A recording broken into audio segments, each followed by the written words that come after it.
Jawaban dari pemuda ini menjadikan kejelasan bahwa anak muda ini betul-betul pilihan Allah yang akan masuk surganya Allah Subhanahu wa ta'ala.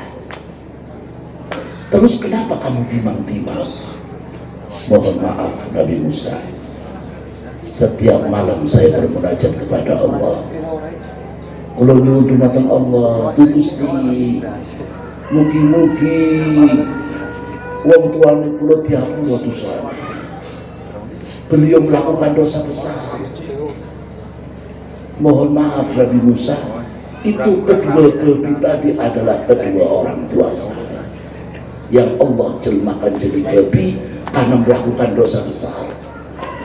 Tapi saya sebagai seorang anak wajib birrul walidain, walau kana khinzir, walau kana kalban, walau kana kafirat.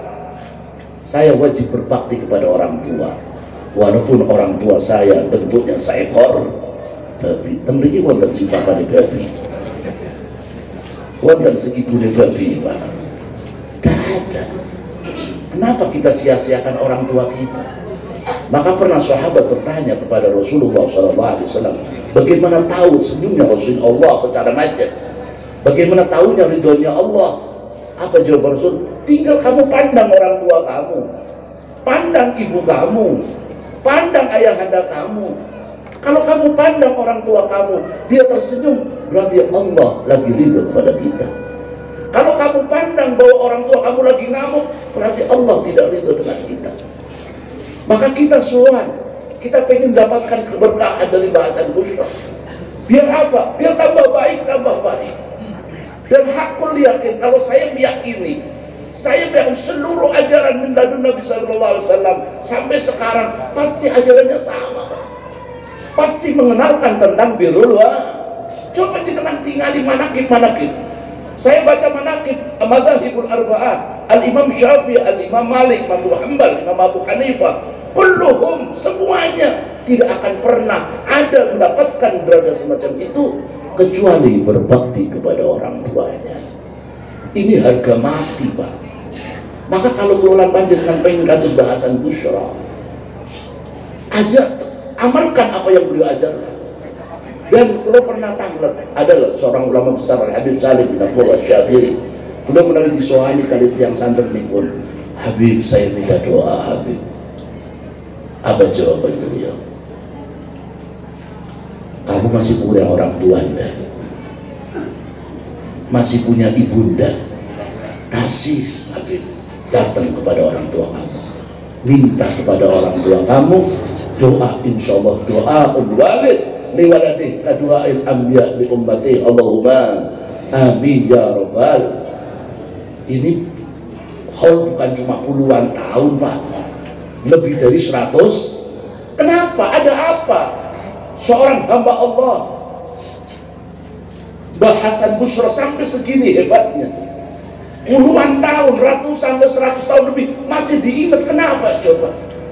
Yang pasti hubungan beliau dengan Allah Subhanahu wa ta'ala.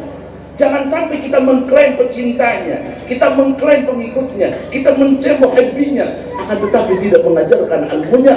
Na'udzubillah min. Memang terkadang ada orang yang kelihatannya biasa-biasa saja, Pak. Masturun fid dunya, ma'rufun fil akhirah. Kelihatannya biasa, bukan orang saleh. Jenengan di Wonosobo tidak jauh dari Sokaraja. Jenengan pun mungkin pernah mendengar yang namanya Mbah Hamid Sokaraja. Saya pernah ketemu, Pak. Saya dipegang kepalanya. Kemudian saya minta doa kepada beliau. Sampai beliau meninggal di Mekah, saya tanya kepada muridnya, kenapa seorang presiden waktu itu sekarang Gus Dur sampai merangkak di depan Mbah Hamid sama membuat rumah Mbah Hamid, pada orangnya mastur. Orangnya tidak ada yang tahu, Pak. Maka di antara 40 orang ini pasti ada di antara yang hadir ini ada orang yang dicintai oleh Allah. Allahumma. Tapi sampun mengklaim dia, Pak. Mungkin saya dari mana? Kita tidak bisa, ya kan? Dan setelah saya tanya, ternyata istimewanya satu. Beliau sangat-sangat berbakti kepada ibunya. Teng pasar, bersihin kotoran ibunya. Coba capri, siapa anak sekarang yang mau ngambil kotoran orang tuanya, yang mengambil kotoran ibunya? Tidak ada, Pak. Kadang-kadang mohon maaf, mohon maaf, mohon maaf. Orang tua yang sudah sakit diteluntak-luntahkan. Di Beijing, daerah Cina, ada satu tradisi, Pak. Menawi wonten tiang sepuh pun umurnya 70-80, niku pun dilebetaken keranjang dibuang teng jurang. Kenapa, Beb? Mereka anggap sudah tidak ada artinya, pun boten-boten gunanya. Dibuang boten mawon. Alhamdulillah ajaran Allah, ajaran Nabi Muhammad SAW. Hubungan alaqah yang kuat kita dengan wali-walinya Allah. Saat kita berziarah, kita minta kepada Allah dengan wasilah banyak wali Allah, dengan ta'adab, dengan sopan santun. Tanpa dengan sopan santun tidak bisa. Sampai guru saya pernah mengatakan, Beb, kadang-kadang rumput yang ada di makomnya wali Allah, rumput yang ada di makomnya orang tua kita, itu lebih baik daripada anak-anaknya. Kalau sempat bertanya-tanya, kok sakit, wonten suket kok luwih apik saking anak putune niku pripun? Ternyata kita tahu asy-syajarat wal jamadat wal madarat semua yusabbihuna Allah, mereka bertasbih kepada Allah Subhanahu wa ta'ala. Baginda Rasulullah SAW saat beliau ziarah kubur, ada rintian di makam seorang sahabat Rasul. Ternyata orang laki-laki sedaya, Pak, tiang jalan kali niku kanjeng Nabi jeung pelapai hormat ditusukaken teng mriku sampai beliau berdoa, mugi-mugi kalau selama daun ini masih basah akan berdoakan kepada ahli kuburnya. Ternyata tiang jaler, Pak, mugi-mugi kula lan panjenengan diapura dosane. Kesalahannya apa, Bib? Al-isbal, memakai celana sebawah telapak kolok kaki, tapi ada sombongnya. Menawi boten sombong, boten apa-apa. Karena dulu banyak sahabat juga melakukan itu. Ada sahabat yang sukanya gitu, tapi sunnah di atas mata kan. Yang kedua, menawi yang jalan ngapunten, menawi qadil hajat seni boten tuntas, Pak. Terus menawi seni itu sunnah DM dituntasaken. Sekarang bukan hanya tuntas, Bib, mohon maaf, bukan hanya tidak tuntas. Banyak orang laki-laki kalau kencing pakai celana panjang, nguyuetan toilet, nggak celana panjang, disiram, niku cepretannya najis nopo boten teh. Najis. Gambarannya pun nyata, ditingali kali Rasulullah SAW. Najis, Pak. Mulai tiang-tiang soleh rigid menawi luar kota bawa sarung. Mau kemarin saat nikah kanggo musola rest area banyak sarung yang diwakafkan di pondok. Ambil sarung itu, jangan sampai menggunakan celana. Mungkin di antara tanda-tanda itu nguyuhe boten tuntas, mungkin tidak tuntas secara dohir, naam orang tuntas sampai netes, mungkin waktu nyiram nempel teng celana sampai tiap hari sholat masih dalam keadaan najis. Tapi Rasulullah menanamkan telapak hormat, subhanallah, redup itu suara, tidak ada tangisan. Mulane kula lan panjenengan menawi ziarah walina Allah, di antaranipun sopan santunipun menawi wonten bunga-bunga ingkang masih basah sampun dipendet, Pak. Waktu dibagi barokahan, ini menghilangkan kehormatan mayit, Pak. Karena apa? Kita kan ngapunten, saya itu ngapunten. Kita berpikir amal tidak mungkin. Kulah banyak dengan berpikir amal sih belum betakan suara kadapan boten. La yadkhulu ahadan amaluhu al jannah. Mungkin dari sepotong daun bisa nyelametkan pulangan panjenengan teng siksane kubur Zaki Gusti. Sampai guru mulia saya Sayyidul Habib Umar bin Muhammad bin Salim bin Haid mengatakan, ada orang yang diringankan kubur hanya karena wawunya qul huwallahu ahad. Hanya karena wawunya qul huwallahu. Bicara rahmat lan fadhole Allah sing badhe nglarang sinten. Terus pripun kula lan panjenengan tugasipun namung ibadah mari Gusti, ditampi boten ditampi niku kersanipun Gusti Allah pun ngoten mawon. Sholat, mugi-mugi sholat, alhamdulillah. Kulolan banjir walau kulo terusakan. Rumput yang ada di atas kuburan kadang-kadang lebih utama daripada anak cucu.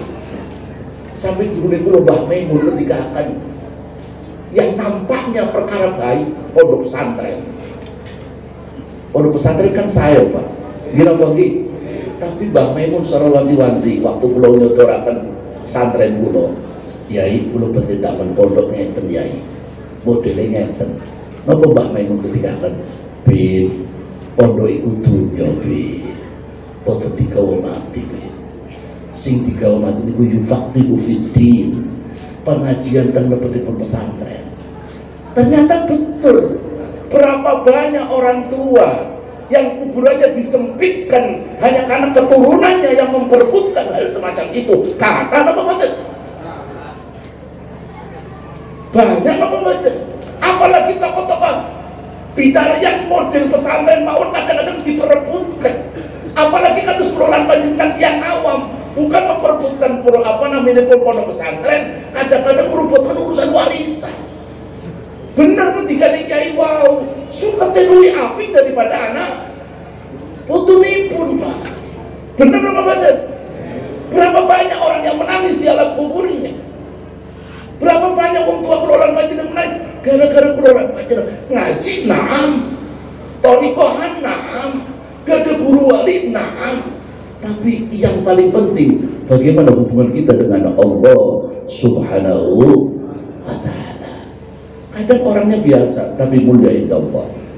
Kadang orangnya kelihatan baik ternyata tidak tahu. Maka Nabi Muhammad SAW ketika akan khaslatani laisa fawqa khair minhuma husnul dzan billah wa husnul dzan bi ibadillah. Ngapunten. Kita ngaji enak nih. Adem, nyaman, memiliki manfaat. Ada yang bertanya, waktu kami di Hadramaut, Habib, kami itu kalau ngaji anak di Fatimah jadi senang lihat guru kami. Tapi kami kadang keluar ilmu kami hilang lagi, kembali ke habitat lama lagi. Ini biasa-biasa sebabnya nopo. Tadi yang perlu omong apa? Husnudzon billah wa husnudzon bi ibad. Kadang-kadang kita duduk, hati kita sudah merasa lebih baik dari kanan kiri kita. Balik buat tenang sama nopo Pak. Kita ngaji di pinggir wonten yang ngantuk terus. Guru mawon ngaji. Kita merasa lebih baik kan. Itu kadang-kadang menjadikan pengaruh kita pulang tidak dapat apa-apa. Naudzubillah kita nggak tahu apa-apa. Ada orang yang mungkin di mata orang awam hebat tapi belum tentu di hadapan Allah. Ada orang mungkin di hadapan masyarakat orang yang rendah belum tentu di hadapan Allah Subhanahu wa ta'ala. Ada seorang wali min auliyaillah, ngapunten, setiap hari nampak di hadapan masyarakat dia seorang peminum khamar.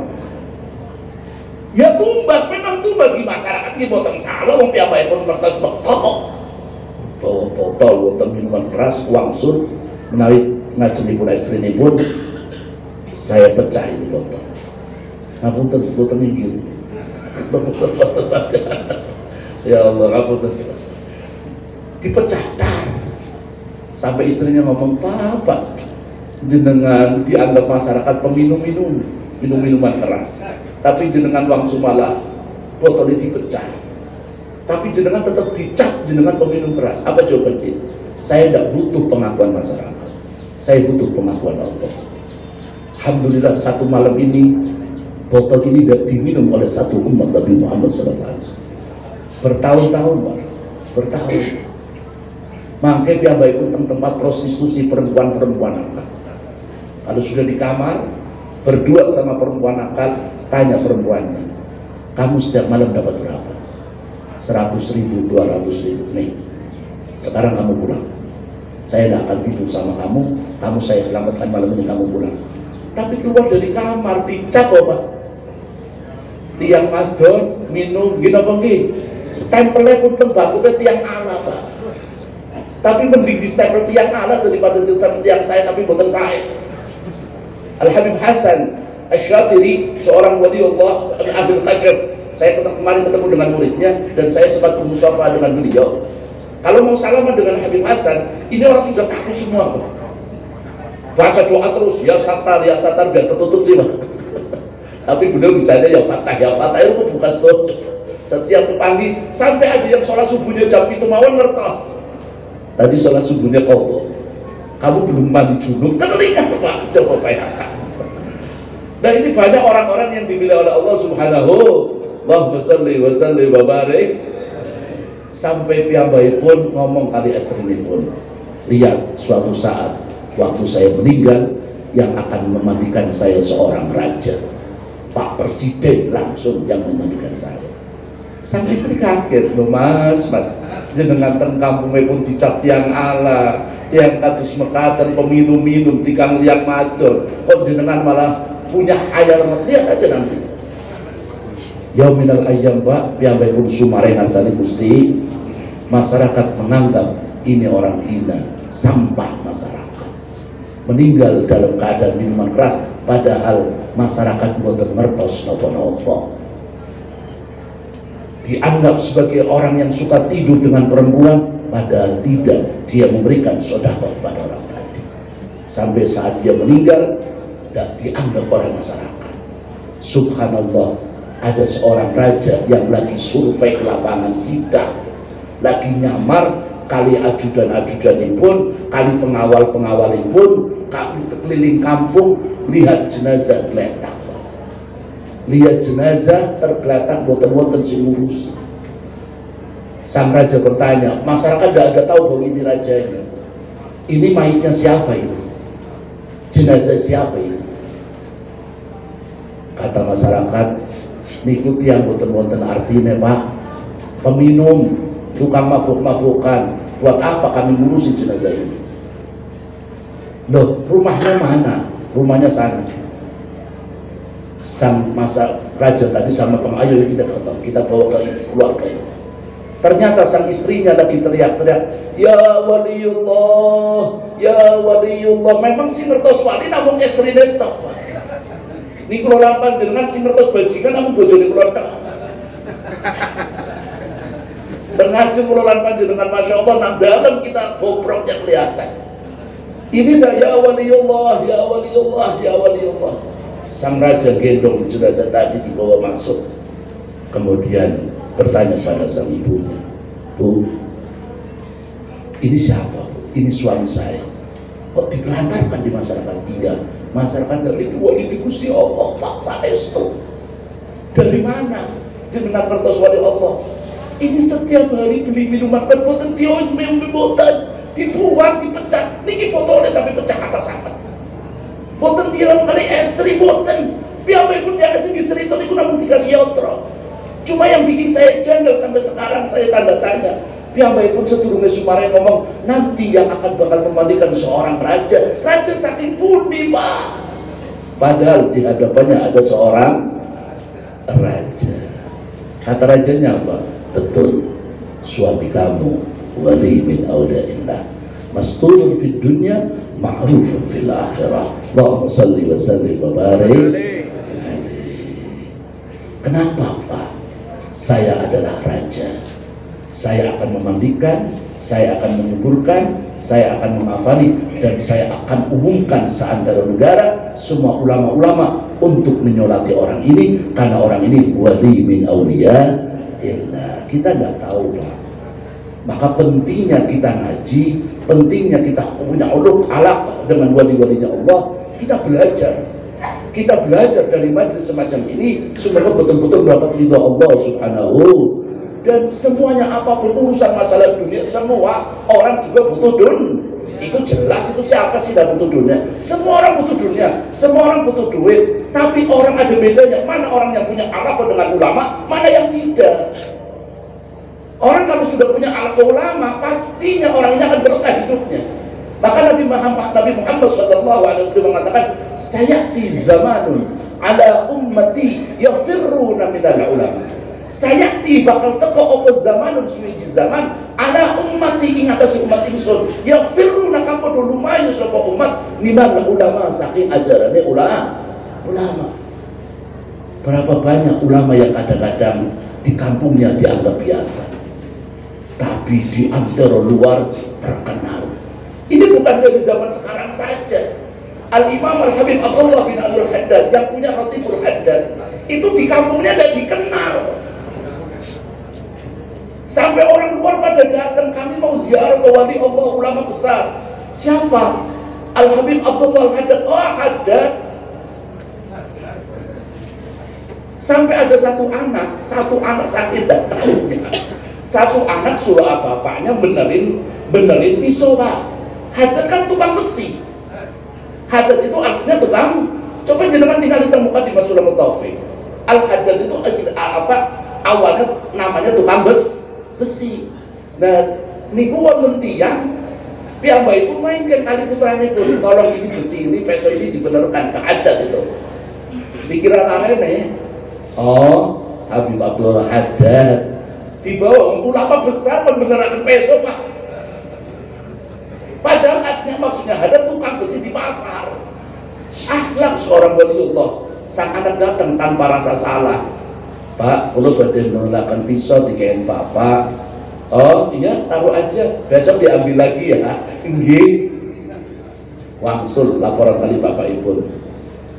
Sampun sudah, alhamdulillah. Niki alamatnya teng Masjid Al-Hawi Habib Abdullah Haddad. Kalau Haddad tukang besi di pasar. Sudah. Kemana? Alhamdulillah di pinggir Masjid Al-Hawi. Bapaknya langsung bingung. Ya Allah, itu ulama besar Al-Habib Abdullah Al-Haddad, kenapa itu suruh menerin pisau? Bangun apa betul? Dan kadang-kadang tidak ma'ruf, Pak. Tapi cahayanya itu muncul dari luar. Cahayanya begitu harum sekali. Dari zaman dulu banyak kadang-kadang orang-orang yang semacam itu memang dipilih dari Allah Subhanahu. Kalau orang sudah jauh daripada ulama, apa yang akan didapatkan? Yarfa'illahu barakah min kasbihim. Mugi-mugi situ kita lagi tanda-tanda rezekinya barokah. Allahumma. Saya berapa kali mengisi pengajian oleh Taifahiyah di Lampung. Saya pernah pengajian dipanggil pengajian teng Lampung BPG. Ciri-cirinya telepon gampang lah kamu batu. Allahumma shalli Muhammad.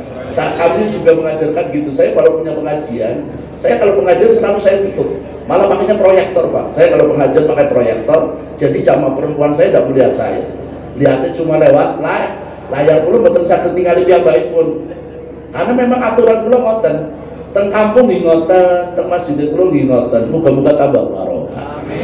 Kenapa? Namanya kelolaan panjenengan kan manusia. Hubungan katus mekaten mugi-mugi nanti kan kelolaan panjenengan rendah, paling enggak kelolaan panjenengan lagi buatan maksiat mari Gusti Allah. Gitu apa gitu? Kalau kita jauh dari ulama maka berkah besi kita tidak ada. Yang fa'ullah ya fa'illahu barakah min kasbihim. Allah akan menghilangkan keberkahan. Betul sekali. Saya mengenal beberapa orang-orang kaya. Naudzubillah min dzalik, ada yang baik, ada yang tidak. Naudzubillah min dzalik, saya gitu apa gitu? Kadang-kadang menganggap ulama dihitung dengan harta benda. Ngapunten kula saking sarang tahun 99, 91 mlebet, 99 mlebet waktu saya Timur Tengah dan Malang 2015, 2006. Kula mboten basic bisnis sama sekali. Tapi alhamdulillah ada usaha air, usaha warung makan, usaha ini. Setelah saya pelajari, saya punya guru juga. Orang kalau dekat dengan ulama dan ngaji dengan ulama, insya Allah harta bendanya berkah. Itu dengan sendirinya, Pak. Ada kebutuhan ulama berpikir, Allah, saya punya kiai, saya punya guru, hidupnya susah. Seorang murid harus peduli dong. Masa kadang-kadang muridnya dengan gurunya kan beda apa muridnya. Saya punya mbah namanya Romo Kiai Said Giren, itu mbah buyut saya. Beliau punya guru namanya Kiai Abu Ubaidah. Dua tokoh Kabupaten Tegal, coba dengan browsing Kiai Said kali Romo Kiai Abu Ubaidah. Itu mbah buyut saya. Beliau kata abah saya, kalau keluar pengajian terus ngangge sarung BHS, kok boten Habib ngangge sarung Atlas 552. Ganti sarung. Ganti sarung, coba bayangkan. Itu akhlaknya orang-orang dulu. Insyaallah mugi-mugi kelola panjenengan angsal Allahumma. Ya Allah pun jam kali menasah. Mugi-mugi barokah Allahumma. Ngapunten, kula nyuwun ngapunten karena nanti malam saya harus berangkat ke Jakarta. Besok pagi saya ada acara di Condet, malam selanjutnya saya harus ada acara di Tangerang. Terus kula baru pangkat niki wangi dugi jam 2, Pak. Pada subuh waktu istirahat sekedap, kula pengen angsal ana berbarokah bahasan Allahumma kelolaan panjenengan seluruh mugi-mugi angsal barokah itu. Ini napa nggih Pak? Pun makome kelolaan panjenengan nempel mawon wis pun mboten mawon. Terakhir makome wis nempel mawon, mboten usah gaya-gaya salat, mboten usah gaya-gaya napa. Makome nempel ngoten mawon. Dan hakul yakin ainul yakin kelolaan panjenengan masyrab kelolaan panjenengan setiap individu akan dipandang oleh bahasan musyrah. Allahumma amin ya rabbal alamin. Niku mawon ingkang saged kula omongaken, pilih omongan kula wonten sing salah, wonten sing tepat, kawula nyuwun ngapunten panggih. Doakan kula biar kula wangsul selamat sampai griya. Kula di santri-santri kula, pondok pesantren kula dimen berkah dan sampai sedaya mugi-mugi angsal barokah. Al-Fatihah.